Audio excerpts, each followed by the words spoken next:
Yo, it's SmallmouthCrush. Welcome to our final night of live, live, 8 days in a row, Eric. It's crazy. It is. It's cray. You're lagging again. Lagging. I want to say that. I'm lagging. Did I say it right? I think so. Hopefully it'll catch up. Let me know, guys, if you can hear me okay and everything. I'm trying to check out these comments are coming in. We got people on board, 162 so far. Tonight's show, we got Ryan. He's with us. We just don't have the camera on. He's eating his dinner. He's been pretty loud.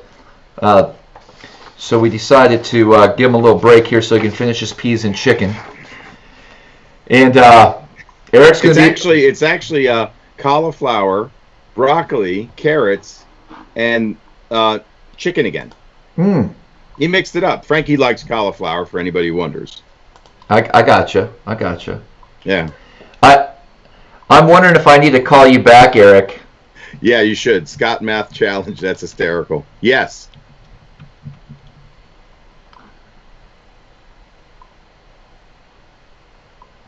Do you want me to call you back? Will that be better? Or do you think it'll catch up? No, I think maybe you should. Somebody Okay. says my audio's off. How could that be? My mic's on. I don't touch anything in my studio. The Bass Lab is untouched. You're a little loud. So one guy says you can't hear you, and one guy says you're too loud. Maybe you're too loud. That's... I know. We've been suffering with 7 days of loudness. So just try to calm me This back. should be better now. You're good. You're caught up. Maybe that's it. It starts slow. That could be. Now your mouth is moving after you speak on Skype. That's so crazy. It doesn't matter on Skype. It doesn't matter on Skype. What matters is what's in front of you here on our show. Fair enough. Good point, Travis. At some point, we'll figure this whole thing out. We'll step it up to the premium. Man. I can hear just delayed voice. Okay. Well, they're 30 seconds behind, so we're all caught up now, guys. I gotcha. Oh, man. All right, we're all good. You're good. You're all good now. Welcome, guys. So we are going to end our 8 days of live starting tonight. Tonight's the last day, basically. We are going to come back Friday or Saturday. Right, Eric? Yeah, we need a day. We need a day off, man. I think we've earned it. I mean, let's hear from the fans. Did we earn a day off? I mean, maybe we could be talked into a crazy, wacky, quick show. Just free-form show. It never ends, dude. I know. See, I don't want to get off when I get on. I feel the same way they do, man. I could talk fishing 24/7. So Travis would just go, I cannot take it anymore, and jump out of the boat. Right. So last night we went well into midnight with our line episode, Opinions on Line. And what happened was about 11 o'clock-ish, it cut out, and I had to reboot the show. However, I must have forgot to hit the save button. And, Oops. And see? So I was That's why we need a day off, man. Travis was about to start the show without his headphones on. He goes, maybe I should put these on. I'm like, yeah, man. Yeah. Ryan rolled in and somebody's cutting trees in his front yard. It sounded like a buzzsaw, and it was. Right. I mean, life goes on, man.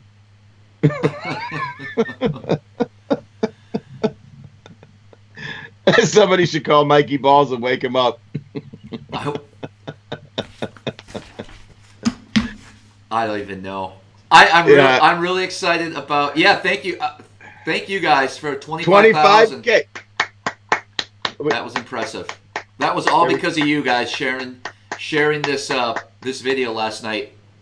It's been a while since I had that many subscribers in one night, so it was definitely because of you guys. Yep. And Jeff says, Travis, you need to dry out. Too much Tito's, man. Perhaps you need to have a dry day. Yes, I agree. Yeah, I agree. Will tonight be a dry night? I'm just curious. Do you have the Tito's rolling? It's a little too late for that. He doesn't disappoint, folks. Here I am with my Life is Good coffee. Just, I don't know if you could see it, but I just want everybody to see that it is coffee. And there's nothing in it. There's no Baileys in that. No.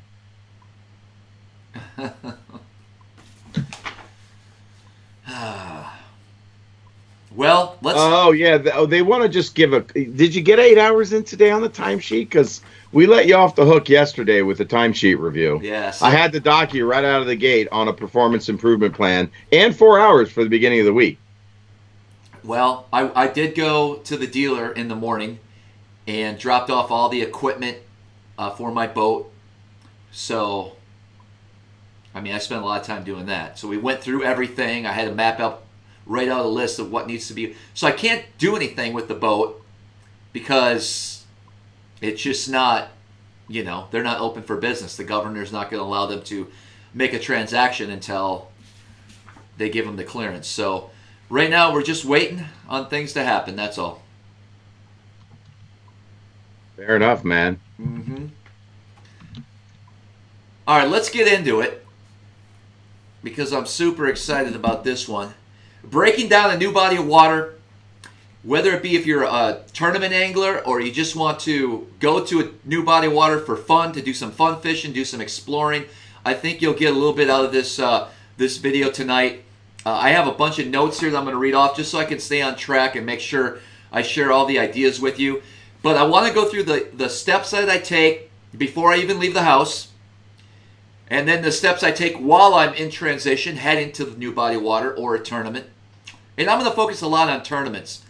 But keep in mind, if you don't fish tournaments, you can still utilize this as if you were just going out to a new body of water, fun fishing and whatnot. And then we're going to break down my tournament strategy and my approach of how I approach tournaments.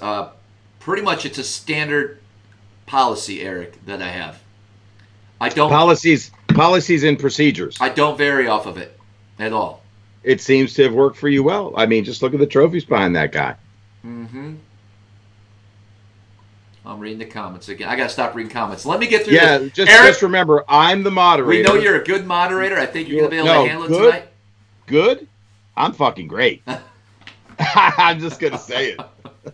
I got to ask a question. I can read fast. I've been moderating from the start of this show. Let's go. You're the presenter. All right, let's get into it, guys. First thing I'm going to do when I learn about a new body of water that I'm going to fish. So let's say I have a tournament coming up next month on some lake, you name it, right? We're going there. We actually are going to go there tonight because I got some screen sharing app that's set up, and we're going to dig deep into it. So the tools that I use at home while I'm sitting right here at my desk, it's always going to be Google Maps, satellite image, as well as paper maps. So I want to get all the information I can about that body of water before I even think about heading there in my vehicle. And so let's start here. I'm going to first and foremost order fishing hotspots maps, but I'm also going to try to find some other maps, maybe maps that are older or out of production. I like to just take a look at every possibility. And a standard Navionics map here, I just pulled out a Lake Champlain map. So they have north, because it's a big lake, they're going to have north, central, and south. And then Navionics has a hotspots map as well that I got of Lake Champlain. So I'm going to make sure I have whatever body of water. I guess tonight, for now, we're going to Lake Champlain. So I got to learn everything I can about this body of water. This is where you start, at least for me. And then I'm going to open up that map and look at it from front to back, and I'm going to read everything. Everything on here, I'm reading. What's really cool, and all it's going to do, it's going to help me locate some areas that might hold fish. You know, they talk about where specific boat ramps are. I can see the contours on this map. There's also a number table here. If you guys aren't familiar with Hotspots maps, they provide numbers with fish catching areas per se. And even though everybody who has that map has probably read us, you know, you go to Missisquoi Bay and you look at number 48 and you go read it. It says, you know, submergent grass, big largemouth with spinner baits and topwater frogs. You know what I mean? And so at least it gives you a clue. And if it looks like an area I like, I'm going to circle it, highlight it on the map. But I am going to show a clip here in a little bit of how this Hotspots map actually helped me finish fairly decent in a pretty big open event up on Lake Champlain. If it wasn't for this map, I may not have done that well in that event. So I'm going to show you how that actually went down. Okay, Travis, really quick, before you go on to that, just a couple things. Really important questions. So for this video that you're about to queue up or whenever you do, we want to know water clarity, water temp, time of year. Very important. And then this question has come in multiple times. Do you color shade contours and areas of the map when you get to your GPS unit? So just keep those in mind as you continue on. Yeah, well, I can answer that right now. I certainly do mess with the color contourings on my graphs when I get to a body of water, especially like, let's say Lake Ontario. I'm trying to explore areas, and I've noticed that the fish are in 20 to 30 foot range. I'm just going to highlight 20 to 30 foot, and that's just, boom, it's going to give me whatever I want to see, and I can go check out these areas. But that's, honestly, that is not the topic of the video. I'm not going to be teaching you guys how I find fish on Lake Ontario. That's a whole nother subject. It is. I mean, it's part of it, but it's not. I need you to go through the basics first to prepare you for the next step. So that might be a video coming up for sure. Let's take a look at this short clip here. I want, the reason why I chose this clip is to show you the importance of a map and to show you this wasn't staged. I'm actually talking on the video about how I'm about ready to leave this area, and something magically happens right in front of me while I'm rolling the camera, and turns out that place was loaded. But if it wasn't for me stopping and videoing it, there's no way I would have left and never looked back. So let's watch that video real quick, and then we'll get back into it.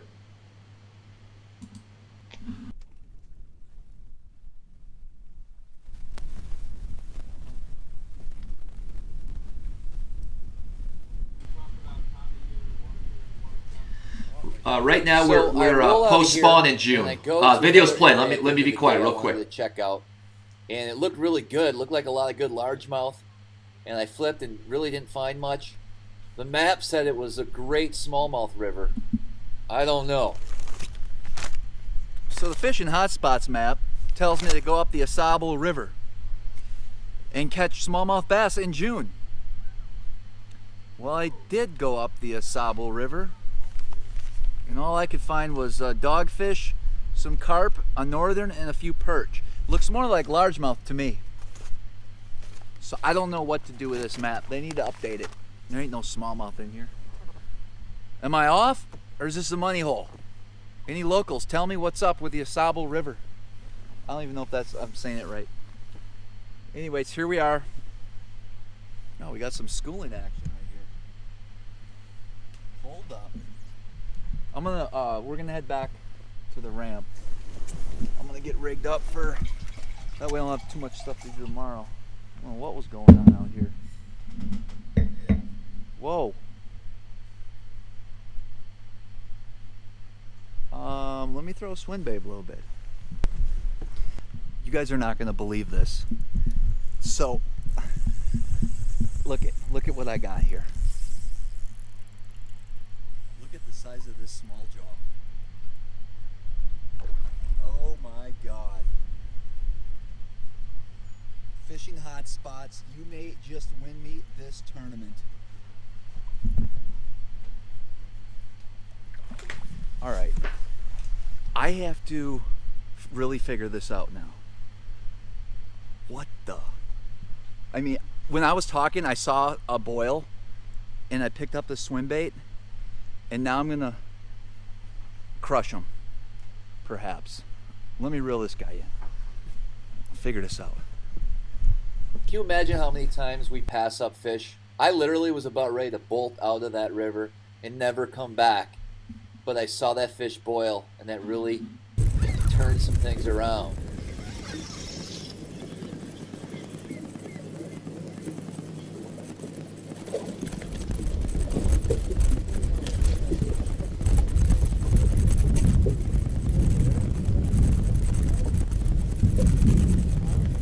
Little guy.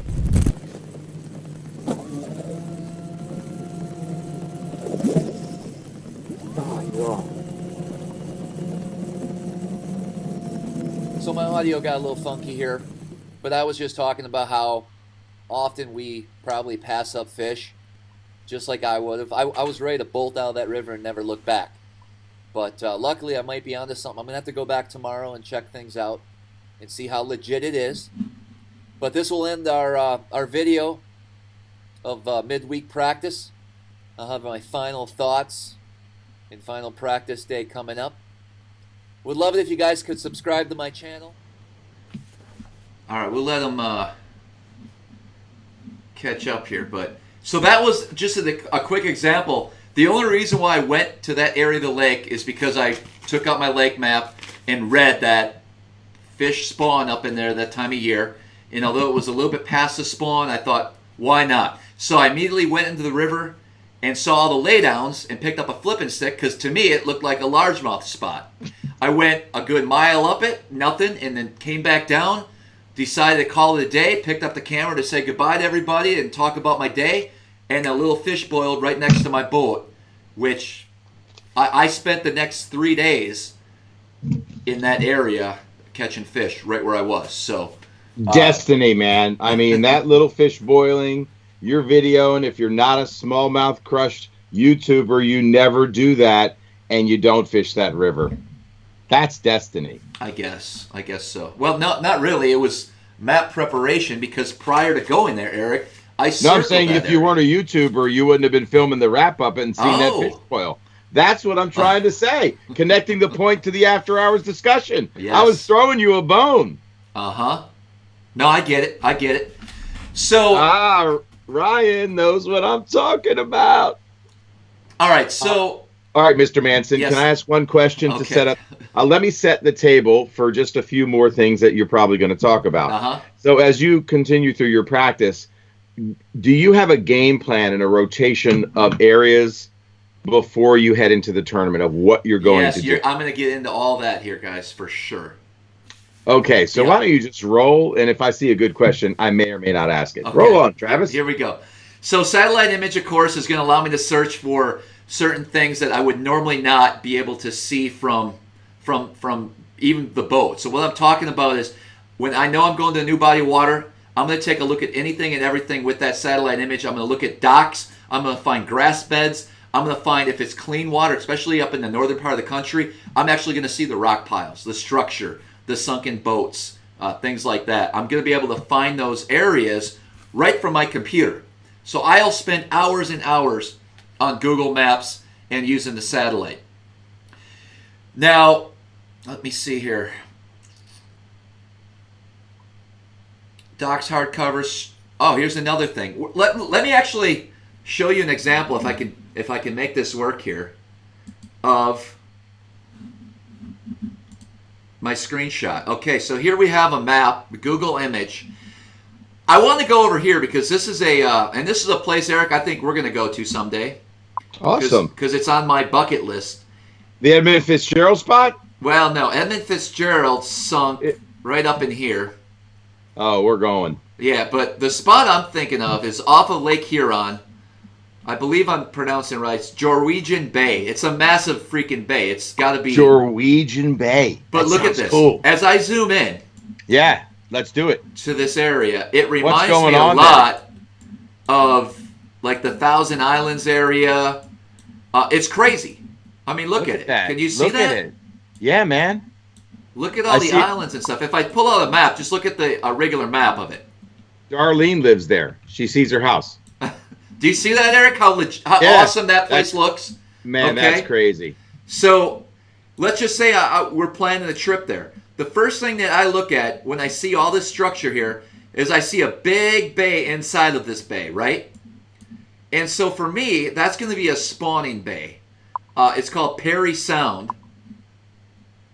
And I'm guessing, I could be totally off, but that looks like, to me, that reminds me of like a Chameau Bay on Lake Ontario, or a Sturgeon Bay, or Riley's Bay, or Little Sturgeon Bay, places like that. So if I hit on the Google satellite, what this is going to do is I'm just going to look at all the different types of structure. So I can see all these little, these areas have a lot of, well, first thing I noticed, which kind of threw me for a loop, do you see all the boats, the pleasure boaters here? Yep. My cursor's going over that. that means that it's not as unpopulated of an area as I thought it would be. I mean, it looks like it's way out of the way, but it looks like this bay might have a little bit of boat traffic. But so let's just go down the shore a little bit and go into some of these other areas. You can just see that there's tons of islands, and you can see the shallow areas around them. I can see some shallow flats in here. So that's what I do with Google Image. And maybe that's not the best example. Let's go to Syracuse. Let's go to Oneida Lake. So if I've never been to Oneida Lake, I'm going to certainly take the satellite and look at everything. I can see the docks on it. Okay, let's say I found an area, because this is literally what I do. I'll just go around the whole shoreline with satellite and taking a look. Oh, there's a boat ramp. That's good to know, right? I'm just looking. I'm looking for stuff. I see a nice shallow bar off this Dutchman Island. I can see some grass if it was the right time of year. Let's say I go to this point here. So this point looks really interesting. What I'm going to do, I want to get a better look, but you can't really, I can kind of see the bays and the little channel. So sometimes I'm going to do this street view, and I don't know if we'll get a good look, but I'll drop, we can't do it there. So sometimes you can't. But if I want to get a better look, I'm going to take this street view and drop it in there, turn myself around, see if I can see the lake. There's the lake. And I'll literally drive down the road with street view and get a feel for the shoreline. You see that? I can see all these boat docks here. See how everything's lined up. But I'll spend hours and hours doing that, Eric, before I go to a new body of water. Just investigating. Yeah. Does that make sense? I think Darlene's house is to the left. There you go. Say hi when you're up there. Now, I'll also pull up like Navionics. Let's go back to that bay up there. Did you say Navionics or Navionics? I call it Navionics, so whatever, dude. I think the Navy made it. I think it's manufactured by the Navy. So you're right. I was wrong all these years. Damn. So we go back to Navionics here. Now I can see some shallow flats. Let's say we were going in June. All these areas here, I can tell by these islands, are going to be spawning areas, right? I mean, look at this big flat down here. These are going to be areas I'm going to want to take a look at. There's access to deep water, and we still have some, if you can see where my cursor is, this is going to be an area where they will spawn.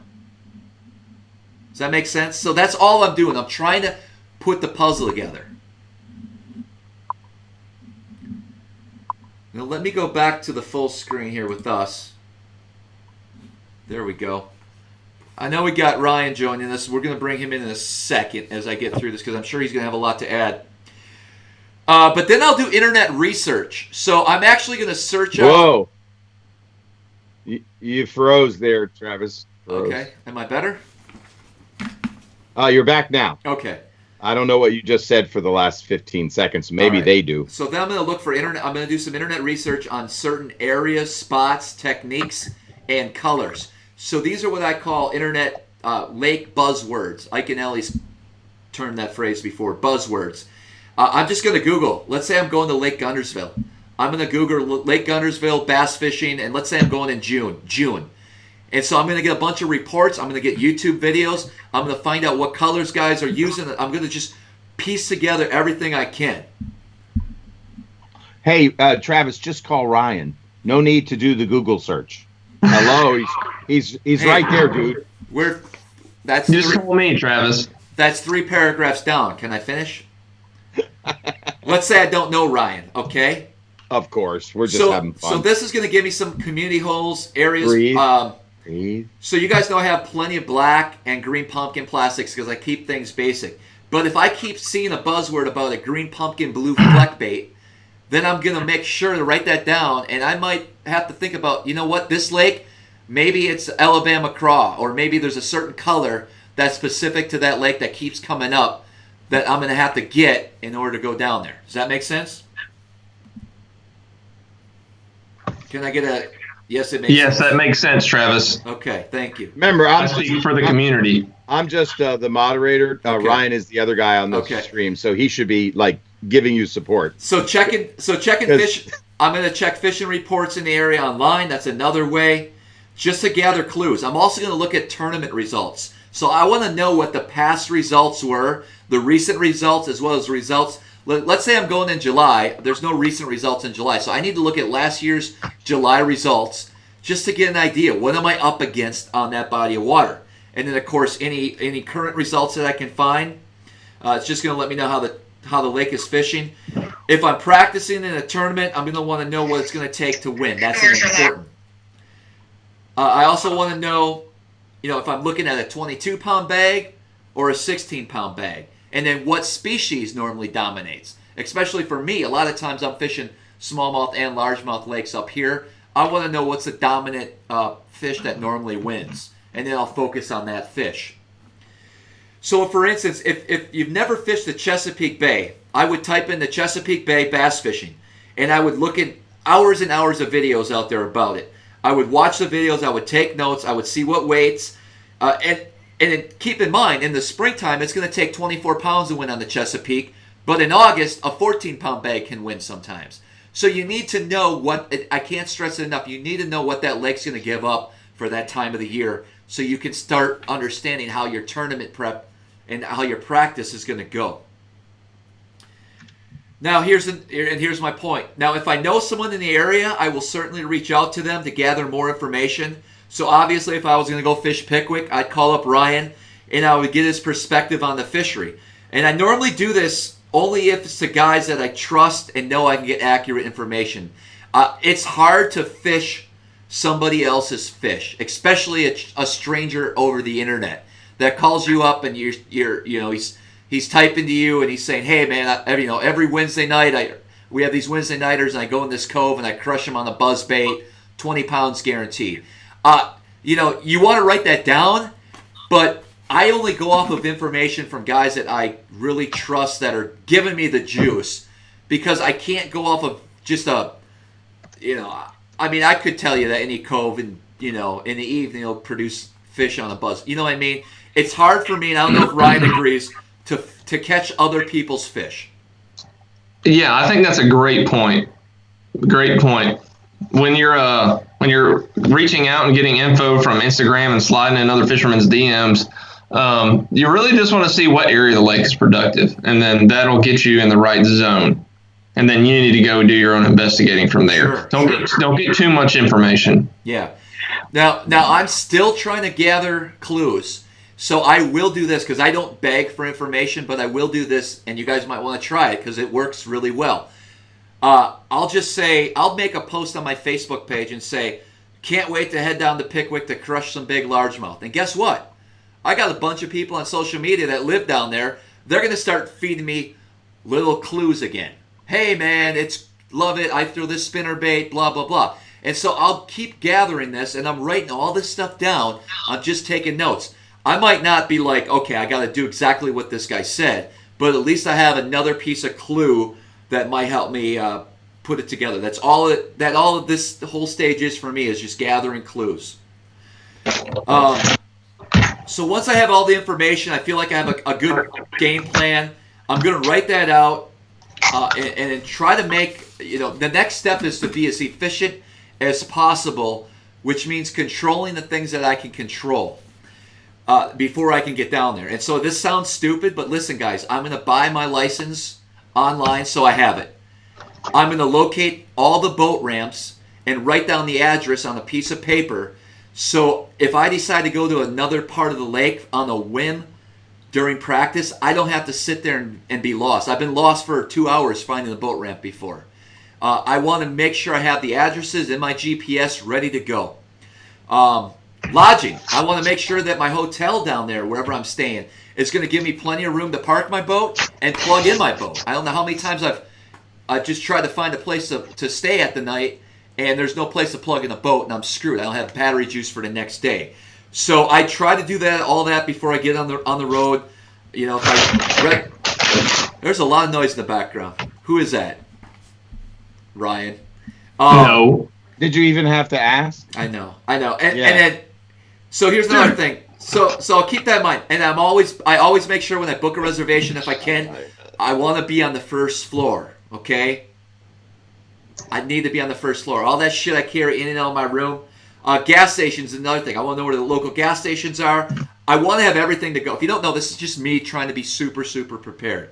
OCD is what they call it, Travis. Okay, But good job. I love it, man. No, super prepared. Slow down. Take a breath. By now, I've also... Just breathe for a second. Okay. There's a lot of questions, and I just want to know, do you want me to weave them in? I don't have to. You could just keep rolling, dude, and maybe you'll hit on them. I can wait till the end. I don't want to upset you again, but generally we like to take a break and ask a few questions. Travis, bring me on the screen. They think I'm eating Fritos. I'm not eating Fritos. Sure. Travis, how do you want me to do it? Would you like me to weave in appropriate questions? Because some people like that, or I can wait until the end and ask them all. Give me 4 minutes to wrap this part up. Okay, 4 minutes. Okay. 4 minutes. Cue. Go. Now, by now, I also have ordered all the tackle that I thought I would need for this body of water, so all that has arrived. But I also want to search out local tackle stores in the area in case I need to grab some baits while I'm down in that zone practicing. Okay, I don't know how many times you run out of something or something else is working and you need to go grab that. You also want to make sure, utilize Tackle Warehouse. They have next day shipping, which is pretty reasonable. So I can't tell you how many times baits have shipped overnight to my hotel rooms. And it's also not a bad idea once you get down there to just stop into these local tackle stores. Not the chain stores. Don't stop. You don't need to stop at a Cabela's or a Dick's. I'm talking to mom and pop stores that might carry the real good stuff that guys use on a regular basis on that body of water. Say hi to the guy behind the counter. Maybe you can strike up a conversation and gather some more clues in there as well. And then also, by the time I'm heading down there, all my rods and tackle are ready to go with what I think I'm going to use when I get there. So I'm not rigging up in the parking lot or the night before. I do that at home. All the bait. And I've done plenty of YouTube videos on how I prepare for that. I'll have bins of extra tackle, especially if I'm gone for a week-long tournament, backup upon backup to make sure I have everything I need. I'm going to get into tournament practice now and how I break down the body of water. So that's how I prepare before I get there. Now we're going into when I'm there. Is there any questions you guys have that we want to answer right now? Moderator Eric, I thought we had a bunch of questions. I've got tons, man. So one of the things we did talk about, you haven't asked yet, is a rotation of spots. Do you have a game plan day one, and how do you execute that plan? Yes. Let me just ask a couple other things because it's related. And that's what we're going to get into shortly. Okay, so that's a later question. All right, gotcha. Yep. Dates on satellite images. A lot of people struggle to get those. Dates? How do you know what you're looking at is a fresh image of a grass bed versus something that's old? You don't, but sometimes there's cloud cover, sometimes there's waves when they take that image. You just got to go with it. If it's a grass bed, chances are it'll probably be there the following year, or at least that area. Okay, that's fair. Yeah. Yep. I thought it was a great question. Mm-hmm. So there's something cool that Clark Ream is offering. He has a ton of lakes you can now purchase, and with the lake is either like before it's filled up or down below full pull, so you can see where a lot of structure looks like. Sure. And he has those for sale, which is a cool feature. So really, look at this. Scudder just gave a great tip and answered the question about dates. Google Earth Pro. It's free. Has a time slider, so you can see the progression. So you guys just learned something. Scudder Pro, thank you very much. That's Scudder. Awesome. Thank you. That's a killer tip. Throw that up there, Travis. Right on, man. I like it. So Travis, I know that you have a bait selection that's pretty steady, and you're kind of anti-extra baits. So it sounds like you're really buying baits each time you go. But for the budget angler, and I'll challenge Ryan to this too, Green Pumpkin works all over the country. So if you weren't gonna, and you didn't have the money to buy baits, what's in your box? I think we should address that at some point. For the budget angler, right? Dude, I'm going to Walmart, man. Yeah, okay. Just going to Walmart. I'm going to a clearance rack at Academy. I'm going to balling on a budget. I'm going to hit up everything close to me and look at what they got for clearance, and I'll buy anything Green Pumpkin or like. Right. And for my drop shot, I'm going to try and find something with some purple in it, maybe. Yep. Find your clearance jigs, anything 3/8 or half. And, dude, you can go out and catch a ton of fish. I think that would be a great video. Like balling on a budget. Let's see what we can find for under $3 and see what we can go out and catch on it. That'd be cool. Man, I dig that. I dig that a lot. Okay. Yeah. Travis, somebody asked, how do you break down a hotel? Oh, good point. So that was a joke. Oh, well, it's something pretty serious, dude. All right. This is seriously. Yeah. All right, go, man. Because I've stayed in some pretty nasty places. I've had plenty of stories, and you've probably seen some of Instagram videos and stuff like that in the past. Right. I try not to do that anymore. I mean, I'll stay if Hampton or something like that. No more really Motel 8s or stuff like that if you're not familiar with the area. It's getting bad out there. If you find one of these little $65 a night hotels off the interstate, you're going to run into problems. I don't care what part of the country you're in. So this is what I do. I am a huge believer in this. Get you a crew of 3 to 5 guys. And you want to look ahead about a month for your tournament and get a VRBO or Airbnb. Mm-hmm. Yep. And find one that accommodates your parking. We haven't stayed in a hotel but like once in the last 2 years. Sure. And that was at Champlain. This is a question for both of you guys. No info rule. Is it respected in the business, and how do you address it? Sure. So I don't get information. The no info route for me doesn't apply anymore because I don't fish on the Elite Series. The Opens, it's good until the first day of official practice, which is Monday. So I don't have to worry about any of that stuff. People get information. We kind of hit on that earlier in the week. It happens, Yeah, we talked about it a little bit. So, I mean, mine's 2 weeks before the tournament. On FLW? And there's guys that try to get around that. So it goes back to integrity and doing what's right. So sure. Yeah. Yeah. I like Steve goes, hotels should allow fish clean in the showers. I agree. That's an inside joke. If you guys haven't seen one of my videos, I needed a place to clean a bunch of walleyes, and the best place I could think of at the time was a hotel shower.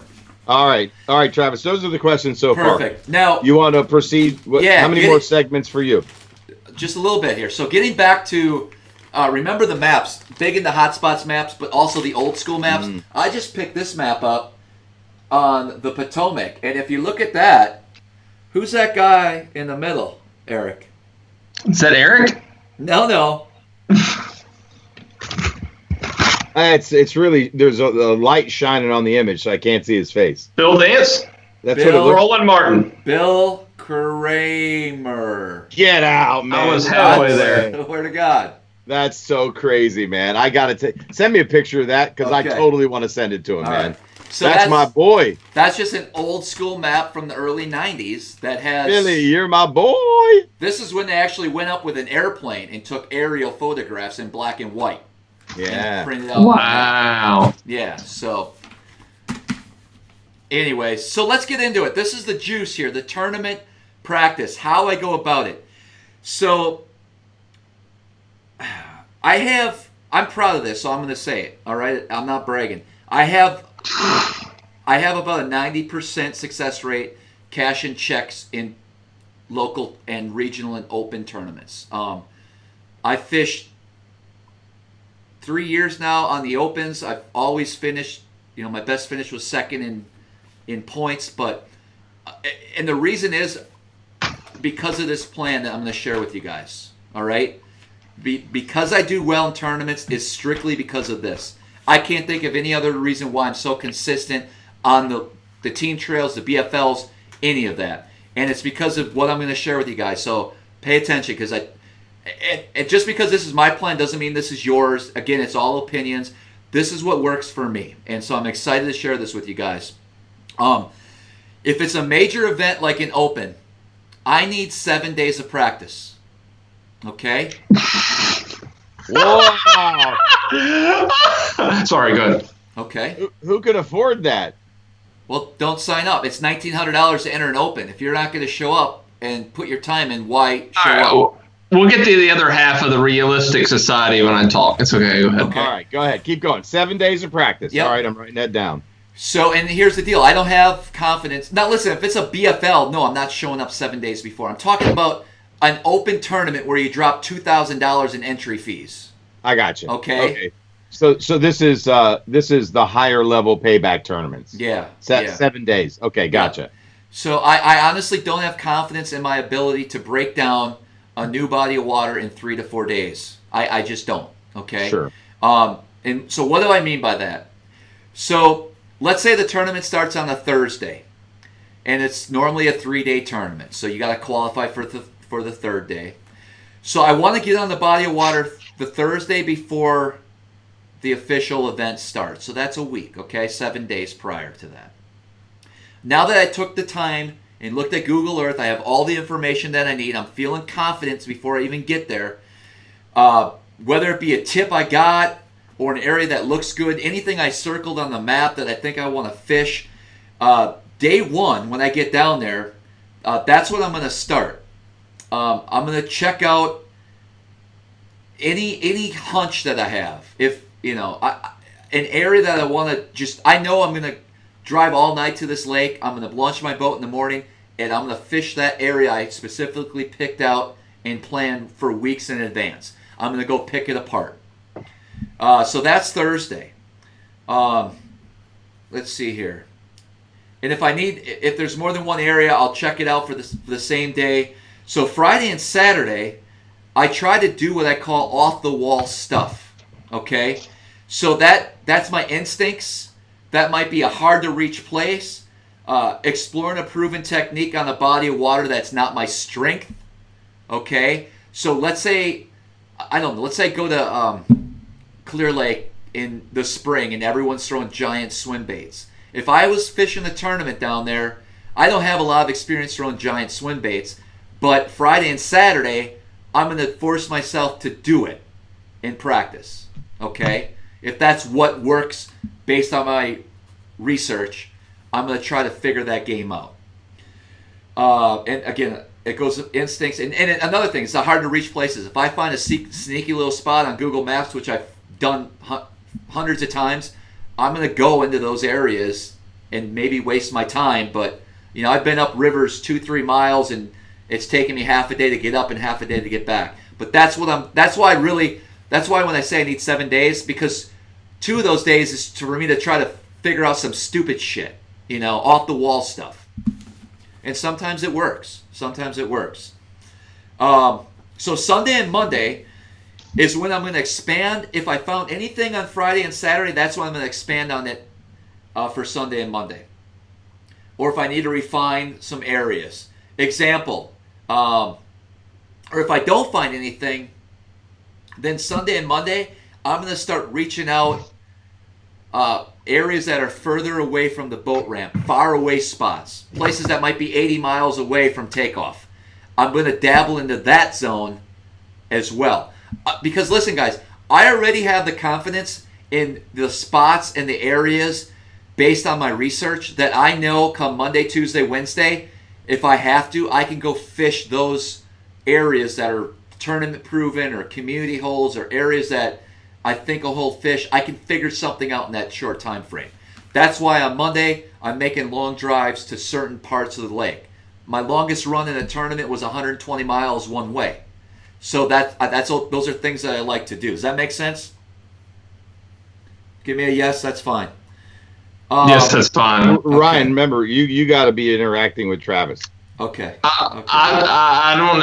I feel like I'm the. Okay, so I'm the audience. Got it. Okay. No, you are the co-host of the show because you're going to talk tonight. But I don't want to interrupt Travis. I'm letting him do his thing. All right, let's get it. Well, I'm almost done. If he's looking for an amen, and you'll know when he is, I want you to say amen. Can I get an amen? Amen.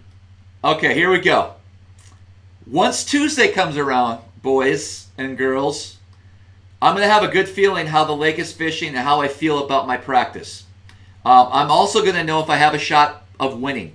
If I don't feel I have a shot at winning come Tuesday, and not necessarily winning, but a top 10, okay? If I don't think I can make this tournament happen, this is important. This is why I have a good success rate. Why are you laughing in the background, Ryan? I love it. We're polarized. I love it. It's going to be great for the viewership because it's going to be 2 perspectives. Yeah. So if I'm confident I'll have a finish that I'll win, I'm going to expand on those areas the rest of the week. If not, here's my strict rule. When it comes to tournament practice, this is why I have a good success rate. If I cannot win or have a shot at the top 10 finish, I immediately give up the idea of winning that event on Tuesday. And I know you might have a different perspective, Ryan, but just hear me out. Because this is why I survive. This is why I can catch a check every tournament and live to fight another day. Never give up! Never give up! This is what I call survival mode, guys. And right here on my notes, it's called pushing the panic button. Live to fish another day. What it means is I'd rather cash a check and get a 20 or 30 place finish and recover some of my expenses than try to make things happen. I hold myself to this and don't vary that often. So let's say I have the fish and the confidence that I know I'm going to take to win, I'm going to go for it. But if I can't, and I know it's going to take 18 to 20 pounds to win this event, and I can't find shit, and it's Tuesday, now what I'm going to do is I'm bailing. I'm going to go back to my strengths. My strengths is finesse fishing, a spinning rod, a drop shot, maybe crankbait, something like that. And if it's going to take 13 to 14 pounds a day to get paid, that's my new focus. And I'm going to fish obvious spots. If I don't have a clue, I'm going to start fishing current breaks, bridges, release areas, community holes. I'm going to pick apart a community hole.